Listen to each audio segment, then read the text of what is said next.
Hi guys, in this quick demo video I'd like to show you how I created this lead progress bar. We'll start off by showing you what that looks like first. So I'm on a lead record here, and on the right hand side I've created this custom section to keep track of our progress bar, and below that we've got 5 custom fields that will contribute towards our progress bar. So I've got budget here, and if I change the value to yes and hit save, you can see that our progress bar starts to fill up.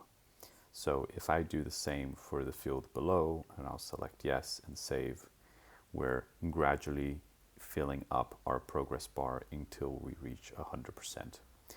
It's also color coded, so we'll go from red to amber to green.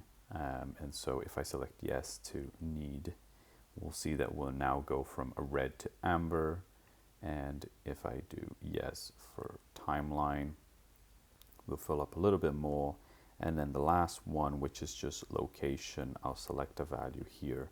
We'll see that we've now reached 100%. And so our progress bar turns to green.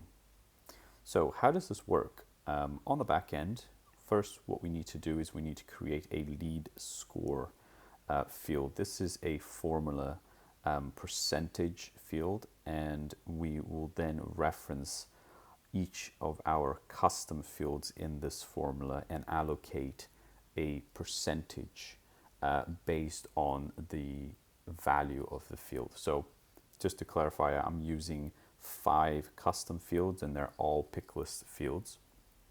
And so in this formula, we're saying if on the budget field, if the value equals yes, then we want to allocate 20% of a score towards this formula percentage field. And then if the authority field equals yes, we want to add another 20%, and so on and so on. Now I've also added a location field here. And with this one, just to make it a little bit different, instead of adding a specific value, so instead of having a yes or no or a UK or a USA location, we don't care what value it is as long as there is a value. So as long as the field is not blank, then we can contribute 20% towards our score. And I've made it really simple here. So we're using 5 custom fields. Each field gives or contributes 20% to the score, so that if we have all of the fields given us a score, we then get to 100%.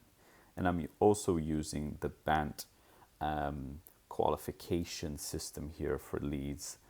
If you're familiar with that, it's quite popular, but you don't need to use this. You can use essentially any custom field that you'd like. You just need to make sure that you're contributing a percentage towards the value of that field. So if you want to use a checkbox, you can do that.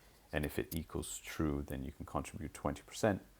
Of course, you also don't need to use 5 fields. You can use less or more. You just need to calculate the percentage so that in total you get to 100%, just to make things a little bit easier.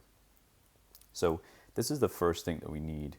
You need to create your custom fields to capture the information that you want, and then you need to create this score formula percentage field here so that you can contribute a score towards each of the fields that you've made. Once you've done that, then it's really simple. We create another formula field here, and this one I called it lead progress. So this is a formula text field, and this is the formula here. I'll put this on the link description so you can reference it, but it's really straightforward. I'll even zoom in a little bit just so you can see that a little bit better. So bear with me here. So I'll zoom in a little bit. So in this formula, essentially what we're saying is this is where we generate the actual visual representation of that score. So we're referencing that lead score field that we've made before, and then we're using sample images from Salesforce. So this is already in the org. It's standard by Salesforce, and you can reference this. You don't have to upload these as static resources or anything like that. You can use them straight out of the box. If you literally just copy this formula and change the custom field name, you'll see that it'll work. And so what we're saying here is we're essentially saying if our score, if our lead score is less than or equals to 40%, then we want to display that red image. And then here on the third line, we have this number here, we have a number 15, and then we have a number 400. So let me just explain what that means, because you can change these.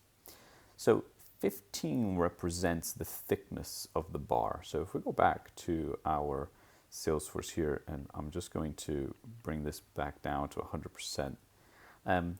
15 represents the thickness of this green bar here. So if I increase that number, this bar is going to look thicker, and if I decrease that number, then this bar is going to look thinner. Okay, and if we go back to our formula, this 400, this represents the length of the bar. So because I wanted to put this custom section here, I decided to make the bar a little bit longer so that it fills this entire section. However, a problem with that is if I go to my leads object and then I show you my custom list view, because I wanted to put the lead progress bar here as well to help end users, that length is a bit too much here. I'm losing a lot of space on my screen just to see the length of the bar. So if you want to put it in list views instead of actually showing it in a custom section on the record like I did, then you'd probably want to reduce that length of the bar. And you can do that by just changing this 400 here. So essentially here, you'd want to have maybe 120 or maybe a little bit less depending on your preferences. But that's these two numbers here. That's how you can play around with them. So 15 is the thickness, and then 400 is the length of the bar.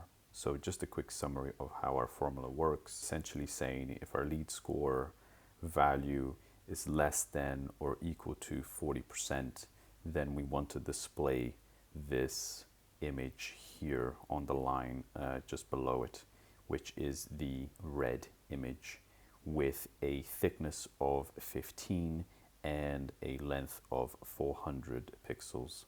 If the lead score does not equal 100%, then we display the yellow image, and if it does equal 100%, then we display the green image.